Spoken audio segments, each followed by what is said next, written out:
வணக்கம். இறுதி மூச்சு நிற்கும் வரை சுயமரியாதை சுடர்வழியாக சுற்றி சுழன்ற பகுத்தறிவு பகலவன் தந்தை பெரியாருக்கு திராவிட வணக்கம். இனம் காக்க 75 ஆண்டுகளுக்கு முன்பு திராவிட முன்னேற்றக் கழகம் என்ற மாபெரும் பேரியக்கத்தை உருவாக்கிய பேரறிஞர் பெருந்தகை அறிஞர் அண்ணாவுக்கு அன்பான வணக்கம். 50 ஆண்டு காலம் இயக்கத்தை நடத்தி 5 முறை தமிழ்நாட்டின் முதலமைச்சராக இருந்து நவீன தமிழ்நாட்டை உருவாக்கிய சிற்பி, எங்களை எல்லாம் ஆளாக்கிய தமிழின தலைவர் முத்தமிழறிஞர் கலைஞருக்கு கனிவான வணக்கம். தமிழும் தமிழ்நாடும் தந்தை பெரியாரும் பேரறிஞர் அண்ணாவும் தலைவர் கலைஞரும் தான் எங்களை எந்நாளும் இயக்கிக் கொண்டிருக்கும் இயங்கு சக்திகள். 5ம் நம்மை இயக்கிக் கொண்டிருப்பதால் தான் உற்சாகமாக உயர்ந்து கொண்டிருக்கிறோம். இந்தியாவில் தலைசிறந்த மாநிலம் தமிழ்நாடு என்ற பெருமையை நாம் அடைய இந்த உன்னத தலைவர்கள் போட்டு தந்த வழித்தடம்தான் அதற்கு காரணம். திராவிட மாடல் வழித்தடத்தில் நாம் இயங்கிக் கொண்டிருப்பதால் தான் தமிழ்நாட்டின் வளர்ச்சியை யாராலும் தடுக்க முடியவில்லை, தடுக்கவும் முடியாது. 1000 கைகள் மறைத்து நின்றாலும் ஆதவனை மறைக்க முடியாது. ஒரு காலத்தில் வடக்கு வாழ்கிறது, தெற்கு தேய்கிறது என்று நாமே முழங்கினோம்.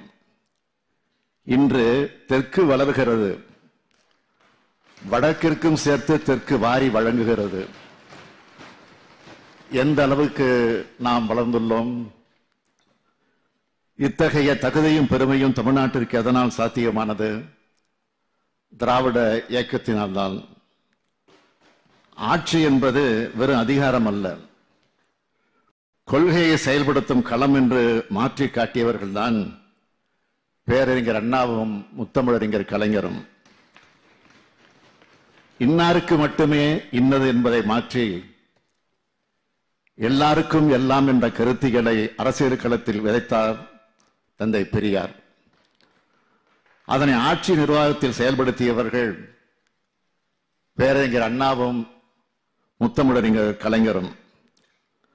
அதே கோட்பாட்டை இன்றைய நவீனகால சிந்தனைகளோடு இணைத்து திராவிட மாடல் ஆட்சியை உங்களது அனைவரது பேராதரவுடன் நான் நடத்தி வருகிறேன். நான் என்றால் தனிப்பட்ட நான் அல்ல, அப்படி எப்போதும் நான் கருதியது இல்லை. முத்துவேல் கருணாநிதி ஸ்டாலின் என்னும் நான் என்று நான் பொறுப்பேற்கும் போது அதை சொல்ல, அந்த சொல்லை உச்சரித்த அடியேன் நான் தான். உச்சரிக்க வைத்தவர்கள் கோடிக்கணக்கான உடன்பிறப்புகளையும் உள்ளடக்கிய தமிழ்நாட்டு மக்கள். அந்த தமிழ்நாட்டு மக்களுக்காகவே ஒவ்வொரு நாளும் ஒவ்வொரு நொடியும் சிந்தித்து செயல்பட்டு வருகிறேன். என் மனசாட்சிப்படி நான் செயல்பட்டு வருகிறேன். எடுத்துக்கொண்ட பதவி பிரமாண உறுதிமொழிக்கு உண்மையாக நான் ஆட்சி செய்து வருகிறேன். இன்னும் சொன்னால், தந்தை பெரியாரின் வாரிசாக, பேரறிஞர் அண்ணாவின் வாரிசாக இருப்பவர் எப்படி செயல்பட வேண்டுமோ அப்படி செயல்பட்டு வருகிறேன். முத்தமிழறிஞர் கலைஞர் என்று இருந்து ஆட்சி செய்திருந்தால் எப்படி இருக்குமோ அப்படி நான் ஆட்சி நடத்தி வருகிறேன். இதுதான் கலைஞருக்கும் பெருமை, அவர் மகனான இந்த ஸ்டாலினுக்கும் பெருமை என்பதை உணர்ந்தவன் நான். 14 வயதில் தமிழ்கொடி ஏந்தி 95 வயது வரையிலும் அதனை உயர்த்தி பிடித்திருந்த தமிழின தலைவர் கலைஞருக்கு இது 100ஆண்டு விழா கொண்டாடும் ஆண்டு. இந்த ஆண்டில் அவரது உயிரினும் மேலான இயக்கமாம் திராவிட முன்னேற்றக் கழகம் ஆட்சியில் இருக்கிறது என்பதுதான் எனக்கு கிடைத்த பெருமை. பெருமைமிகு கலைஞரின் 100ஆண்டில் வியப்புமிகு திராவிட மாடல் ஆட்சி நடைபெற்றுக் கொண்டிருக்கிற சிறப்புமிகு தகுதியால் மகிழ்ச்சிமிகு மனநிலையில் இந்த மாமன்றத்தில் நான் கம்பீரமாக நின்று கொண்டிருக்கிறேன். இத்தகைய நிகழ்ச்சிமிகு ஆண்டின் தொடக்கத்தில் கடந்த 12ஆம் நாளன்று மாண்புமிகு ஆளுநர் உரையுடன் 2024-25ஆம் ஆண்டுக்கான பேரவை நடவடிக்கைகள் தொடங்கியிருக்க வேண்டும். ஆண்டின் தொடக்கத்தில் ஆளுநர் உரையாற்றுவது என்பது சட்டமன்ற மரபு. அரசின் கொள்கை அறிக்கையாக அமைச்சரவை தயாரித்து தருவதை அப்படியே இந்த மன்றத்தில் வாசிக்க வேண்டியது ஆளுநரின் கடமை. ஆனால் ஆளுநர் அவர்கள் தனது அரசியல் நடவடிக்கைகளின் தொடர்ச்சியாகவே இம்மாமன்றத்தை பயன்படுத்திக் கொண்டாரோ என்று கருதும் வகையில் நடந்து கொண்டார். இது எங்களை அல்ல, நூற்றாண்டு பாரம்பரியம் கொண்ட தமிழ்நாடு சட்டமன்றத்தையே அவமானப்படுத்தும் செயல் அல்லவா? கோடிக்கணக்கான தமிழ்நாட்டு மக்களை அலட்சியப்படுத்தும் காரியம் அல்லவா? மக்களாட்சி மாண்புக்கு களங்கம் ஏற்படுத்தும் வகையில் அரசியல் சட்டத்தை மீறி தான் ஏற்றுக்கொண்ட பதவி பிரமாணத்துக்கு மாறாக செயல்படுவது அல்லவா? எங்களை பொறுத்தவரை இதுபோன்று எத்தனையோ தடைகளை உடைத்து எழுந்து வந்தவர்கள். தடை கற்கள் உண்டென்றால் அதை உடைக்கும் தடந்தோள்கள் உண்டு என்பதை 75 ஆண்டுகளாக மெய்ப்பித்து காட்டி வரும் இயக்கத்தின் தலைமை பொறுப்பில் இருப்பவன் என்ற தகுதியோடு சொல்கிறேன். நான் ஸ்டாலின், அதுவும் முத்துவேல் கருணாநிதி ஸ்டாலின். பாசிசத்தை, எதேச்ச அதிகாரத்தை இந்தியாவில் நெஞ்சுயர்த்தி எதிர்கொண்டு இருக்கும் நாம் இதுபோன்று சிறுபிள்ளை விளையாட்டு செயல்களை பார்த்து பயந்து விட மாட்டோம்.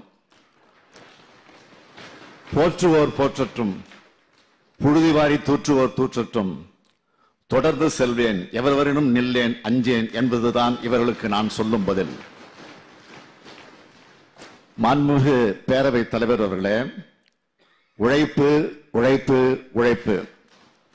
தலைவர் கலைஞர் அவர்கள் என்னை பாராட்டினார். எங்களுக்கு இப்படித்தான் உழைக்க கற்றுக் கொடுத்தார். அந்த உழைப்பால் தான் தமிழ்நாட்டுக்கு சிறப்பு சேர்த்துக் கொண்டிருக்கிறோம். இந்த உயர்வுக்கு காரணமான அவை முன்னவர் அண்ணன் துரைமுருகன் உள்ளிட்ட அமைச்சர் பெருமக்களுக்கும் தலைமைச் செயலாளர் உள்ளிட்ட அனைத்து அரசு துறை செயலாளர்களுக்கும் அரசு ஊழியர்களுக்கும் அலுவலர்களுக்கும் என்ற மனமார்ந்த நன்றியை தெரிவித்துக் கொள்கிறேன். மாண்புமிகு பேரவைத் தலைவர் அவர்களே, என் கையில் முதலமைச்சர் என்ற பொறுப்பு 33 மாதங்கள் ஆகிறது. இவை முன்னேற்ற மாதங்கள், சாதனை மாதங்கள். இந்தியாவின் பொருளாதாரத்துக்கு 9 விழுக்காடு பங்கை தருகிறது தமிழ்நாட்டின் பொருளாதார வளம். இது திராவிட மாடல் ஆட்சியின் முதல் சாதனை. இந்தியாவின் மொத்த உள்நாட்டு உற்பத்தி ஜிடிபி அளவில் தமிழ்நாடு 2வது இடத்தில் இருக்கிறது. இது 2வது சாதனை. ஒட்டுமொத்த இந்தியாவின் வளர்ச்சி 7.24 விழுக்காடாக இருக்கும்போது தமிழ்நாட்டின் வளர்ச்சியானது 8.19 விழுக்காடாக உயர்ந்துள்ளது. இது 3வது சாதனை. இந்திய அளவில் பணவீக்கமானது 6.65 விழுக்காடாக இருக்கும்போது தமிழ்நாட்டில் அது 5.97 விழுக்காடாக குறைந்துள்ளது. இது 4வது சாதனை. ஏற்றுமதி தயார் நிலை குறியீட்டில் இந்தியாவிலேயே முதல் மாநிலமாக தமிழ்நாடு திகழ்கிறது. இது 5வது சாதனை. மின்னணு பொருட்கள் ஏற்றுமதியில் முதலிடம் வகிக்கிறது. இது 6வது சாதனை. தொழில் முதலீட்டுக்கு உகந்த மாநிலமாக 14வது இடத்தில் இருந்த தமிழ்நாட்டை 3வது இடத்திற்கு உயர்த்தி உள்ளோம். இது 7வது சாதனை. கல்வியில் 2வது இடத்திற்கு தமிழ்நாட்டை உயர்த்தியது இந்த ஆட்சியின் 8வது சாதனை. புத்தாக்க தொழில்கள் வரிசையில் தமிழ்நாடு முதலிடத்தில் இருப்பது 9வது சாதனை.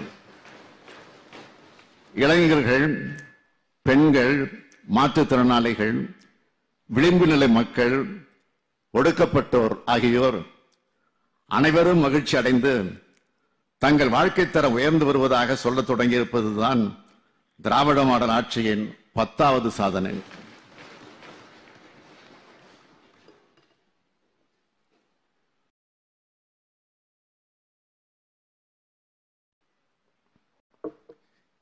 இந்த 10 மட்டுமல்ல, இந்தியாவின் தென் மூலையில் ஒரு ஆட்சி நடக்கிறது. அதன் திட்டங்களை தெரிந்து வந்து நம் மாநிலத்தில் செயல்படுத்துங்கள் என்று பல்வேறு மாநிலங்களை சார்ந்த அமைச்சர்களும் அதிகாரிகளும் இங்கு வந்து பார்த்து செல்வதுதான் திராவிட மாடல் ஆட்சியின் வரலாற்று சாதனை. இப்படி இன்று முழுவதும் என்னால் பட்டியலிட்டுக் கொண்டே இருக்க முடியும். ஆனால் நேரம் போதாது. இந்த சாதனைகளுக்கெல்லாம் மகுடம் சுட்டுவது போல் ஒரு சாதனை இருக்கிறது. அதுதான் மிக மிக முக்கியமானது. நமது ஆட்சியில் தமிழ்நாடு அனைத்து வகையிலும் வளர்ந்து வருவதை பார்த்து நம் இன எதிரிகளுக்கு பொறாமையும் கோபமும் வருகிறது அல்லவா? அதுதான் திராவிட மாடல் ஆட்சியின் மாபெரும் சாதனை என்பதை பெருமையுடன் இந்த அவையில் பதிவு செய்ய விரும்புகிறேன். ஆதிக்க குவியலை அகற்றுவதும் அடிமை பள்ளத்தை நிரப்புவதும் இவர்களது கோபத்துக்கு காரணம். அந்த கோபத்தை ஒவ்வொருவரும் ஒவ்வொரு வகையில் காட்டுகிறார்கள். அரசியல் சட்ட பதவியில் இருக்கும் ஆளுநரும் அதற்கு விதிவிலக்கல்ல. அதற்கு நாம் அமைதியாக இருக்க முடியாது. நாட்காட்டியில் நகரும் ஒவ்வொரு நாளும் நாட்டு மக்களுக்கு நன்மை செய்யும் நாளாக அமைய வேண்டும் என்பதில் உறுதியாக இருக்கிறோம். ஒவ்வொரு முறை நான் கையெழுத்து போடும் போதும் இதனால் பயன்பெறப் போகும் லட்சக்கணக்கான மக்களின் முகங்களை பார்க்கிறேன். சில திட்டங்களின் பெயரை சொல்லி இதன் மூலமாக எத்தனை லட்சம் பேர் பயனடைந்திருக்கிறார்கள் என்று எனது செயலாளரிடம் கேட்டேன். அவர்களின் பதில் எனக்கு மகிழ்ச்சி அளித்தது. மாதந்தோறும் 1000 ரூபாயை கலைஞர் மகளிர் உரிமை தொகையாக 1,15,16,292 மகளிர் பெறுகிறார்கள். விடியல் பேருந்து பயண திட்டம் மூலமாக 445 கோடி முறை பயணித்து பெண்கள் பயனடைந்து வருகிறார்கள். மக்களை தேடி மருத்துவம் திட்டத்தால் பயனடைந்தவர்கள் 1 கோடி பேர். முதலமைச்சரின் காலை உணவு திட்டத்தில் 16 லட்சம் பிள்ளைகள் வயிறார உணவு உண்கிறார்கள். நகைக்கடன் தள்ளுபடி பெற்றவர்கள் 13,12,000 பேர். கூட்டுறவு கடன் தள்ளுபடி பெற்றவர்கள் 1 லட்சம் பேர். மூவலூர் ராமாமிர்தம்மையார் புதுமை பெண் திட்டப்படி 2 ஆண்டுகளுக்கு 4,81,075 மாணவிகள் மாதந்தோறும் 1000 ரூபாய் பெறுகிறார்கள். நான் முதல்வன் திட்டத்தில் 2 ஆண்டுகளில் 28 லட்சம் இளைஞர்கள் பயனடைந்துள்ளார்கள். இல்லந்தடி கல்வி திட்டத்தில் 24,86,000 பள்ளி பிள்ளைகள் பயனடைந்திருக்கிறார்கள். 62,40,000 குடும்பங்கள் புதிய குடிநீர் இணைப்பை பெற்றுள்ளது. 2 லட்சம் உழவர்கள் புதிய மின் இணைப்பு பெற்றுள்ளார்கள். உயர்த்தப்பட்ட ஓய்வூதியத்தை 30 லட்சம் முதியோர் மாதந்தோறும் பெறுகிறார்கள். உயர்த்தப்பட்ட ஓய்வூதியத்தை 5 லட்சம் மாற்றுத்திறனாளிகள் மாதந்தோறும் பெறுகிறார்கள். கலைஞரின் அனைத்து கிராம ஒருங்கிணைந்த வேளாண் வளர்ச்சி திட்டத்தால் பயனடைந்தவர்கள் 42,33,000 பேர். முதலமைச்சரின் ஒருங்கிணைந்த மருத்துவ காப்பீடு தொகை உயர்ந்த பிறகு பயன்பெற்றவர்கள் 20,55,000 பேர். மீன்பிடி கால உதவித்தொகை பெற்றவர்கள் 4,86,000 பேர். மீன்பிடி இல்லாத கால உதவித்தொகை பெற்றவர்கள் 5,15,000 பேர். நம்மை காக்கும் 48 திட்டத்தால் பயனடைந்தவர்கள் 2 லட்சம் பேர்.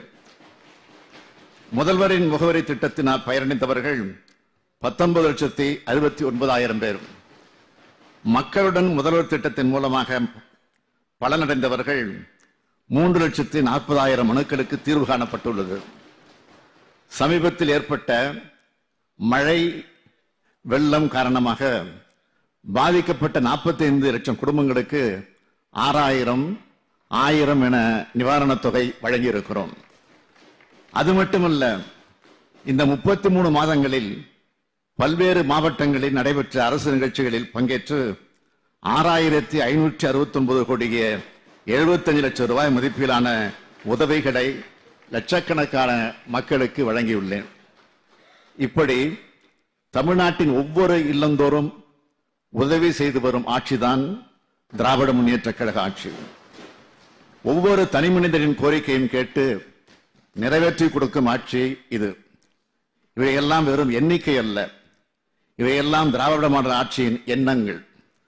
தமிழ்நாட்டில் சமூக சீர்திருத்த ஆட்சி நடைபெற்று வருவதன் அடையாளங்கள். மகளிருக்கு உரிமை தொகை, விடியல் பேருந்து திட்டத்தின் மூலமாக பெண்ணினத்தின் பொருளாதார சமூக நிலை உயர்கிறது. தன்னம்பிக்கையும் தற்சார்பு நிலையும் அவர்கள் அடைகிறார்கள். பெண்களின் சமூக பங்களிப்பு 40 விழுக்காட்டிலிருந்து 65 விழுக்காடாக உயர்ந்துவிட்டது.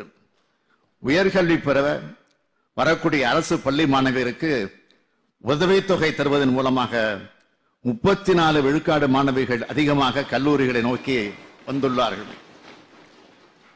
நான் முதல்வன் திட்டத்தின் மூலமாக உயர் நிறுவன வேலைகளில் சேருவதற்கு இளைஞர்கள் தகுதி பெற்று விட்டார்கள். பன்னாட்டு செஸ் ஒலிம்பியாட், கேலோ இந்தியா போட்டிகளை நடத்தியதன் மூலமாக விளையாட்டு ஆர்வம் அதிகமாகிவிட்டது. அனைத்து சாதியினரும் அர்ச்சகராக்கப்பட்டு வருவதன் மூலமாக கற்பகிரகத்தில் சமத்துவம் நுழைய தொடங்கிவிட்டது. பொருளாதார வளர்ச்சி மட்டுமல்ல, சமூக முன்னேற்றத்தையும் சேர்த்து கொடுத்து வருகிறோம். சமூக நீதி, சமத்துவம், சுயமரியாதை, மொழிப்பற்று, இன உரிமை, மாநில சுயாட்சி ஆகிய கருத்தியலின் அடித்தளத்தில் அனைத்து துறை வளர்ச்சி, அனைத்து சமூக வளர்ச்சி, அனைத்து மாவட்ட வளர்ச்சி என்பதை உள்ளடக்கி எல்லாருக்கும் எல்லாம் என்ற திராவிட மாடல் கொள்கையை உருவாக்கி அதன் தடத்தில் திராவிட முன்னேற்ற கழகத்தின் ஆட்சியானது செயல்பட்டு வருகிறது. அதனால்தான் இந்தியாவின் முன்னணி பத்திரிகைகள் மட்டுமல்ல, உலகளாவிய பத்திரிகைகளை கவனத்தை ஈர்த்து அவர்களது பாராட்டை பெறும் அரசாக கழக அரசு இயங்கி வருகிறது. தமிழ்நாட்டின் தொழில் வளர்ச்சியை நியூயார்க் டைம்ஸ் பத்திரிகை முதல் பக்கத்தில் பாராட்டியுள்ளது. 2015ஆம் ஆண்டு அதிமுக ஆட்சியில் ஏற்பட்ட வெள்ள பாதிப்பை விட 2023ஆம் ஆண்டு திமுக ஆட்சி சிறப்பாக கையாண்டது என்று தி இந்து ஆங்கில நாளேடு பாராட்டியது. பசுமை சுற்றுச்சூழல் திட்டங்களை சிறப்பாக கையாண்டு வருவதாக தி நியூ இந்தியன் எக்ஸ்பிரஸ் புகழ்ந்துள்ளது. புத்தாக்க நிறுவனங்கள் மூலமாக பெஸ்ட் பெர்ஃபார்மன்ஸ் செய்கிறது தமிழ்நாடு என்று டைம்ஸ் ஆஃப் இந்தியா சொல்கிறது. மிக்ஜாம் புயலின் போது அரசு இயந்திரம் துரிதமாக செயல்பட்டதை டெக்கான் கிரானிக்கல் பாராட்டியது. காலை உணவு திட்டத்தை பாராட்டிய தினத்தந்தி நாளிதழ் அன்று காமராசர், இன்று மு.க. ஸ்டாலின் என்று தலையங்கம் தீட்டியது. மக்களை தேடி வரும் அரசு என்று பாராட்டியது தினகரன். முதலீட்டாளர்கள் மாநாட்டை பாராட்டியது தலையங்கம் தீட்டியிருக்கிறது தினமணி. கேலோ இந்தியா சாதித்து காட்டிய தமிழ்நாடு என்று எழுதியது இந்து தமிழ் திசை. இப்படி முன்னணி பத்திரிகைகள் பாராட்டியிருக்கின்றன. மாண்புமிகு பேரவைத் தலைவர் அவர்களே, இவை அனைத்தும் கடுமையான நிதி நெருக்கடிக்கு இடையிலே சாதிக்கப்பட்டவை. மாநிலங்களவை மாற்றாந்தாய் மனப்பான்மையோடு நடத்தும் ஒன்றிய அரசின் தவறான கொள்கைகளை நான் அதிகம் விவரிக்க தேவையில்லை, விரும்பவும் இல்லை. மாநில முதலமைச்சர்களே டெல்லிக்கு வந்து போராட்டம் நடத்தும் அவலத்தை பார்க்கிறோம். நாம் 2 பெரிய இயற்கை பேரிடரை சந்தித்தோம். அதற்கு கூட நிவாரணத் தொகை தரவில்லை. 30/6/2022 முதல் ஜிஎஸ்டி இழப்பீட்டுத் தொகையை நிறுத்திவிட்டார்கள். இதனால் தமிழ்நாட்டுக்கு ஆண்டுக்கு 20,000 கோடி ரூபாய் இழப்பு. எதிர்க்கட்சிகள் ஆளும் மாநிலங்களுக்கு புதிய சிறப்பு திட்டங்களை தருவதில்லை. தமிழ்நாட்டுக்காக அறிவிக்கப்பட்ட ஒரே ஒரு எய்ம்ஸ் மருத்துவமனையின் சோக கதையை விவரிக்க வார்த்தைகளே இல்லை. மாண்புமிகு பேரவைத் தலைவர் அவர்களே, மாண்புமிகு எதிர்க்கட்சி தலைவர் அவர்கள் மெட்ரோ ரயில் பணிகள் தொடர்பாக ஒரு கேள்வியை எழுப்பியிருந்தார். மெட்ரோ ரயில் வேண்டாம் என்று கூறி மோனோ ரயிலுக்கு குடிபிடித்தவர்கள் இன்று மெட்ரோ ரயிலுக்கு வந்திருப்பதில் நான் உள்ளபடிய மகிழ்ச்சி அடைகிறேன். மெட்ரோ ரயில் 2ஆம் கட்ட பணிகளுக்கு உங்களது ஆட்சி காலத்தில் அடிக்கல் நாட்டப்பட்டிருந்தாலும் அதனை செயல்படுத்துவதற்கு நீங்கள் ஆட்சியில் இருந்த வரை முனைப்பு காட்டவில்லை. எங்களது ஆட்சி பொறுப்பேற்ற பிறகுதான் பணி ஆணைகள் வழங்கப்பட்டது, ஒப்பந்தங்கள் போடப்பட்டது, அனைத்து பணிகளும் தொடங்கப்பட்டது. நான் முதலமைச்சராக பொறுப்பேற்றது முதல் பிரதமரை சந்திக்கும் போதெல்லாம் மெட்ரோ ரயில் பணிகளுக்கான நிதி தொடர்பான கோரிக்கைகளை வைக்கிறேன். 6 நாட்களுக்கு முன்பு கூட பிரதமருக்கு இது தொடர்பாக கடிதம் எழுதியிருக்கிறேன். இதற்கான ஒன்றிய அரசு நிதியை இதுவரை தராததால் இந்த முழு தொகையையும் மாநில அரசின் நிதியிலிருந்தும் மாநில அரசு வழங்கும் கடனிலிருந்து மட்டுமே இதுவரை செலவிடப்பட்டுள்ளது.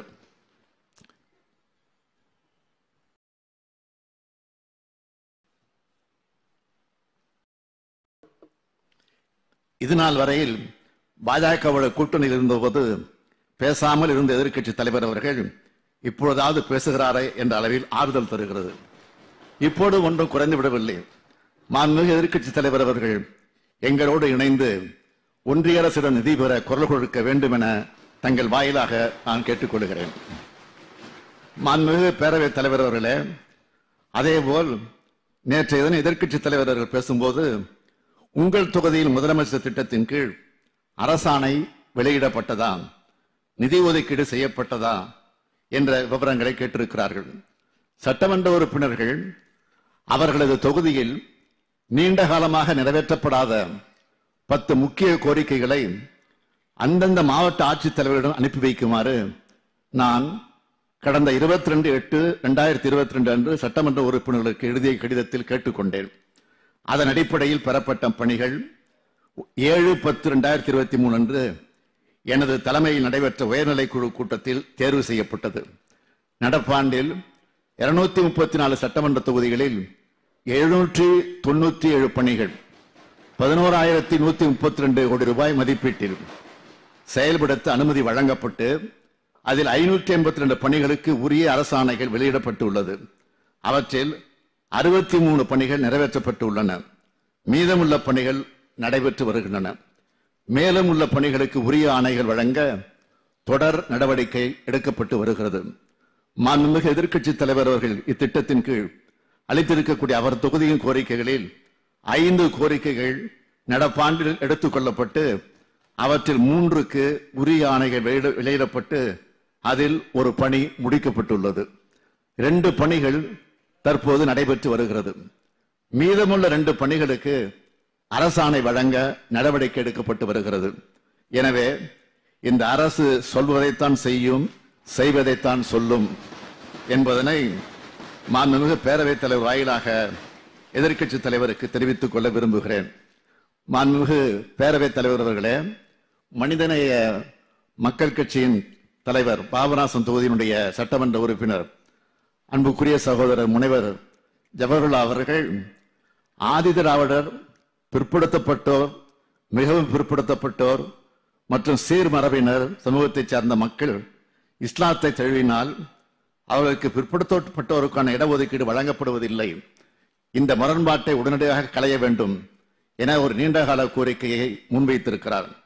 சமுதாயத்தின் அடித்தளத்தில் உள்ள ஆதிதிராவிடர், பிற்படுத்தப்பட்ட, மிக பிற்படுத்தப்பட்ட, சீர்மரபினர் மற்றும் சிறுபான்மையின சமூகத்தினர் சமூக கல்வி மற்றும் பொருளாதார நிலைகளில் மேம்பாடு அடைவதற்கு தேவையான பல்வேறு நலத்திட்டங்களையும் ஒடுக்கப்பட்ட நலிவடைந்த சிறுபான்மையின மக்களின் நலன்களில் என்றென்றும் பாதுகாத்து வரும் இந்த அரசு பேராசிரியர் திரு ஜவஹர்லால் அவர்களின் கோரிக்கையை கனிவுடன் பரிசீலனை செய்து சட்ட வல்லுநர்களோடு கலந்து ஆலோசித்து ஆவண செய்யப்படும் என்பதையும் மாண்புமிகு பேரவைத் தலைவர் வாயிலாக இந்த அவைக்கு தெரிவித்துக் கொள்ள விரும்புகிறேன். மாண்புமிகு பேரவைத் தலைவர் அவர்களே, இந்த பதிலுரையில் முக்கியமான ஒரு அறிவிப்பையும் இம்மாமன்றத்தில் வெளியிடுவதில் மகிழ்ச்சி அடைகிறேன். கிராமப்புற விளிம்பு நிலை மக்களின் கோரிக்கையை ஏற்று கடந்த 2001ஆம் ஆண்டிற்கு முன் பல்வேறு அரசு திட்டங்களின் மூலம் கட்டப்பட்ட ஏறத்தாழ 2,50,000 வீடுகளை அடுத்த 2 ஆண்டுகளில் பழுது பார்க்கவும் புனரமைக்கவும் 2,000 கோடி ரூபாய் செலவில் பணிகள் மேற்கொள்ளப்படும். மாண்புமிகு பேரவைத் தலைவர் அவர்களே, கடந்த 2 நாட்களில் மொத்தம் 15 உறுப்பினர்கள் பேசியிருக்கிறார்கள். ஆளுநர் உரைக்கு நன்றி தெரிவிக்கும் தீர்மானத்தின் மீது 8 உறுப்பினர்கள் 68 திருத்தங்களை அளித்துள்ளார்கள். இந்த அரசுக்கு உதவும் வகையில் பல்வேறு ஆக்கப்பூர்வமான ஆலோசனைகளையும் விமர்சனங்களையும் தெரிவித்திருக்கிறார்கள். தங்கள் தொகுதிக்கான கோரிக்கைகளையும் முன்வைத்திருக்கிறார்கள். அவை உரிய அமைச்சர்களுக்கும் அதிகாரிகளுக்கு அனுப்பி வைக்கப்பட்டு இருக்கிறது. உங்களது ஆலோசனைகளை கருத்திலே கொண்டு உங்கள் நியாயமான கோரிக்கைகளை நமது அரசு உறுதியாக நிறைவேற்றி தரும். எனவே இந்த விளக்கத்தை ஏற்றுக்கொண்டு தங்களது திருத்தங்களை திரும்ப பெற்றுக் கொண்டு ஆளுநர் உரைக்கு நன்றி தெரிவிக்கும் தீர்மானத்தை நிறைவேற்றி தர வேண்டும் என்று கேட்டுக்கொண்டு எனது உரையை நிறைவு செய்கிறேன். வாழ்க தமிழ், வெல்க தமிழ்நாடு. நன்றி, வணக்கம்.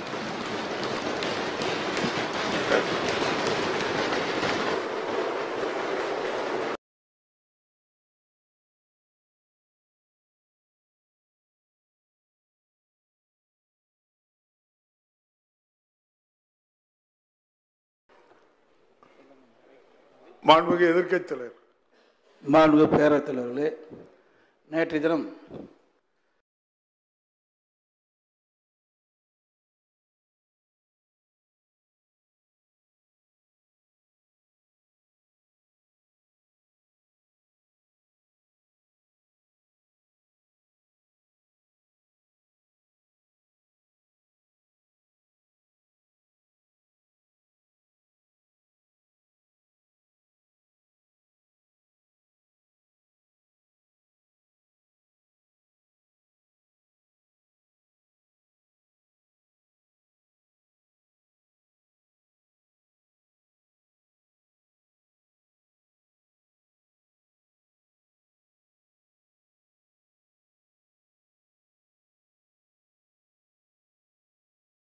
தீர்மானத்தின் மீதான விவாதத்திற்கு பதில் உரை மாண்புமிகு முதலமைச்சர் அவர்கள்.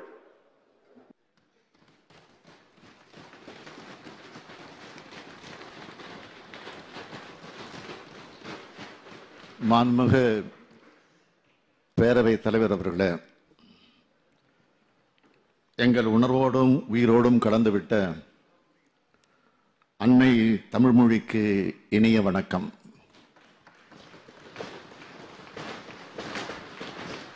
பார்ப்போற்றும் வகையில் மூவேந்தர் கொடி கட்டி ஆண்ட தமிழ்நாட்டுக்கு கம்பீர வணக்கம். இறுதி மூச்சு நிற்கும் வரை சுயமரியாதை சுடவழியாக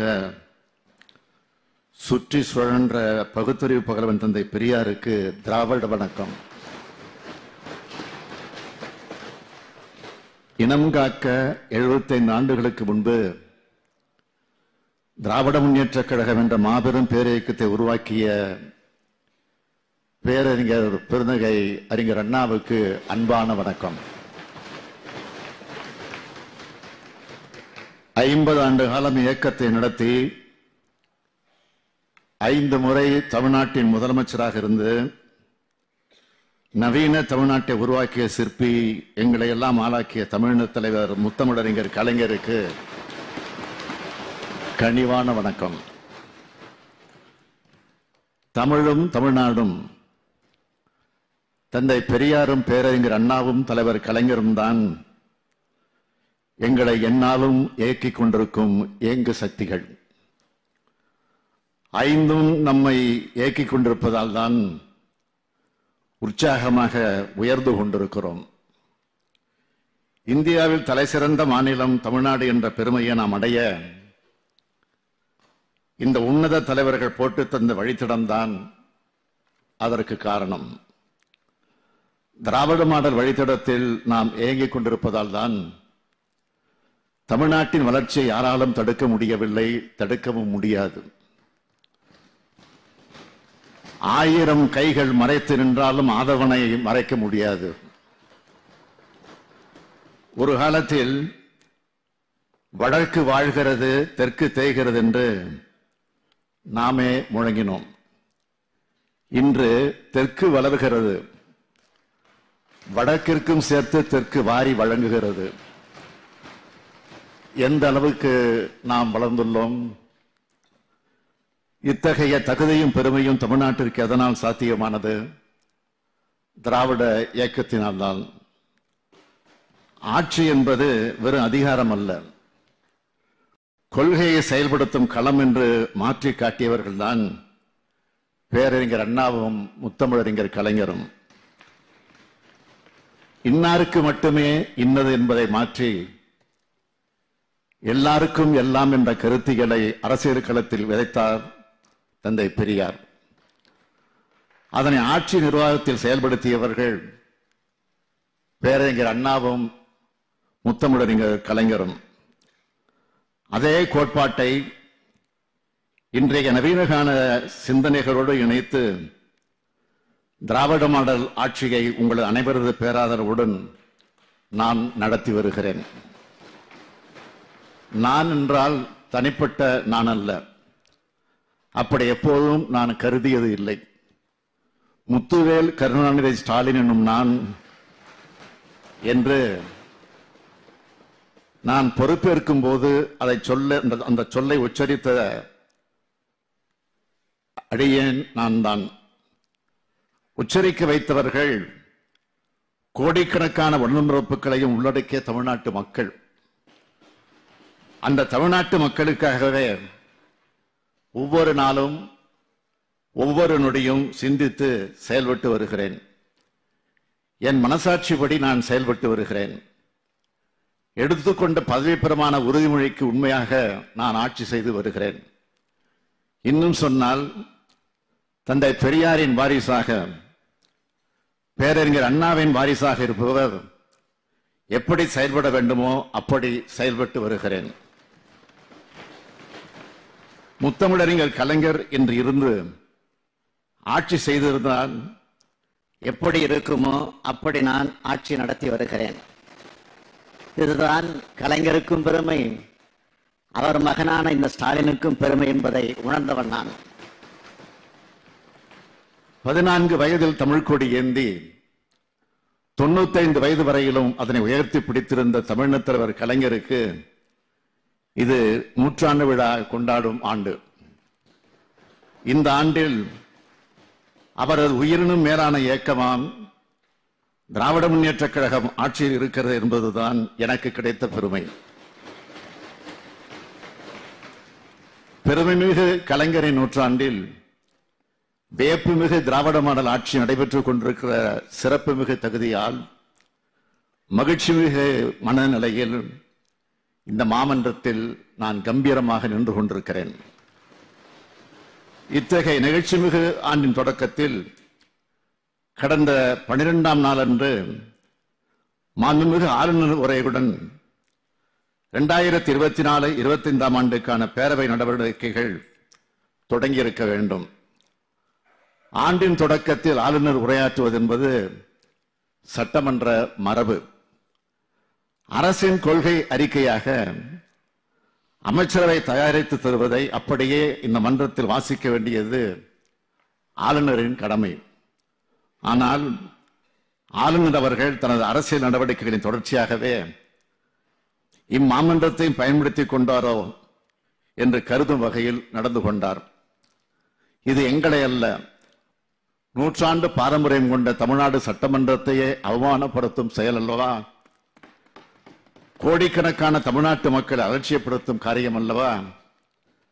மக்களாட்சி மாண்புக்கு களங்கம் ஏற்படுத்தும் வகையில் அரசியல் சட்டத்தை மீறி தான் ஏற்றுக்கொண்ட பதவி பிரமாணத்துக்கு மாறாக செயல்படுவது அல்லவா?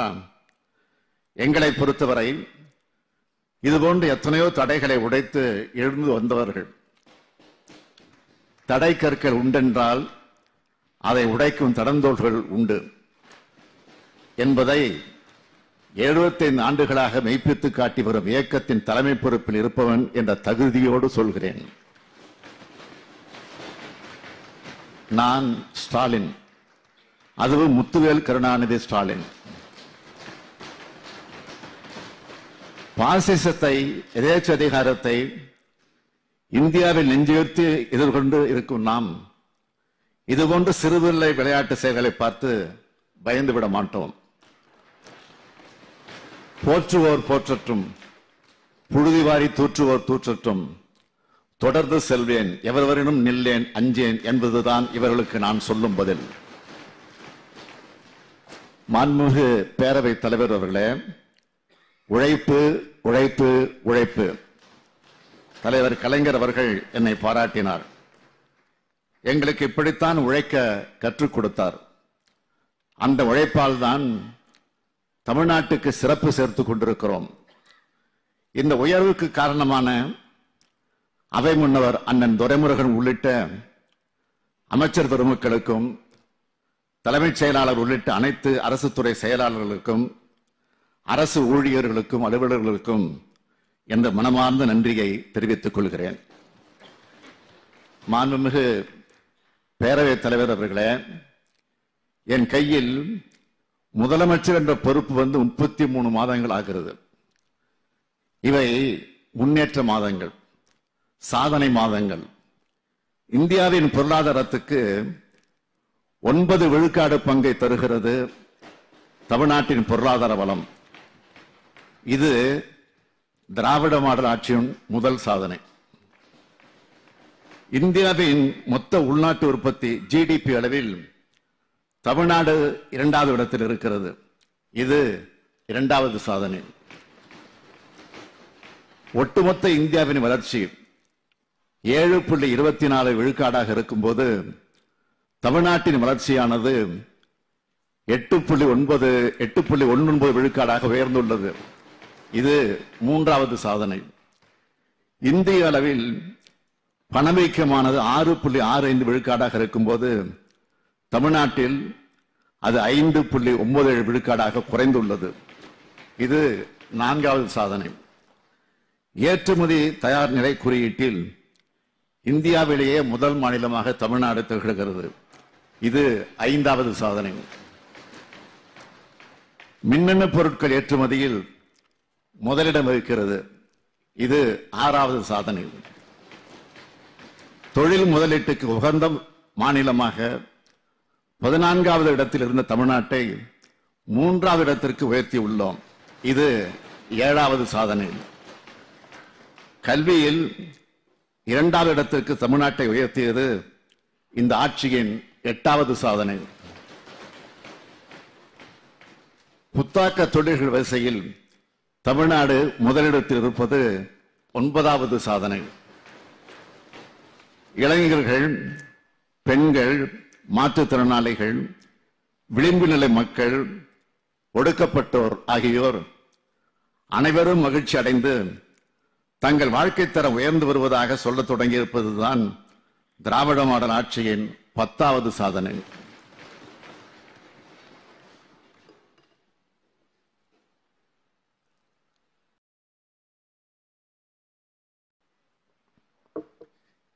இந்த 10 மட்டுமல்ல, இந்தியாவின் தென் மூலையில் ஒரு ஆட்சி நடக்கிறது. அதன் திட்டங்களை தெரிந்து வந்து நம் மாநிலத்தில் செயல்படுத்துங்கள் என்று பல்வேறு மாநிலங்களை சார்ந்த அமைச்சர்களும் அதிகாரிகளும் இங்கு வந்து பார்த்து செல்வதுதான் திராவிட மாடல் ஆட்சியின் வரலாற்று சாதனை. இப்படி இன்று முழுவதும் என்னால் பட்டியலிட்டுக் கொண்டே இருக்க முடியும். ஆனால் நேரம் போதாது. இந்த சாதனைகளுக்கெல்லாம் மகுடம் சுட்டுவது போல் ஒரு சாதனை இருக்கிறது. அதுதான் மிக மிக முக்கியமானது. நமது ஆட்சியில் தமிழ்நாடு அனைத்து வகையிலும் வளர்ந்து வருவதை பார்த்து நம் இன எதிரிகளுக்கு பொறாமையும் கோபமும் வருகிறது அல்லவா? அதுதான் திராவிட மாடல் ஆட்சியின் மாபெரும் சாதனை என்பதை பெருமையுடன் இந்த அவையில் பதிவு செய்ய விரும்புகிறேன். ஆதிக்க குவியலை அகற்றுவதும் அடிமை பள்ளத்தை நிரப்புவதும் இவர்களது கோபத்துக்கு காரணம். அந்த கோபத்தை ஒவ்வொருவரும் ஒவ்வொரு வகையில் காட்டுகிறார்கள். அரசியல் சட்ட பதவியில் இருக்கும் ஆளுநரும் அதற்கு விதிவிலக்கல்ல. அதற்கு நாம் அமைதியாக இருக்க முடியாது. நாட்காட்டியில் நகரும் ஒவ்வொரு நாளும் நாட்டு மக்களுக்கு நன்மை செய்யும் நாளாக அமைய வேண்டும் என்பதில் உறுதியாக இருக்கிறோம். ஒவ்வொரு முறை நான் கையெழுத்து போடும் போதும் இதனால் பயன்பெற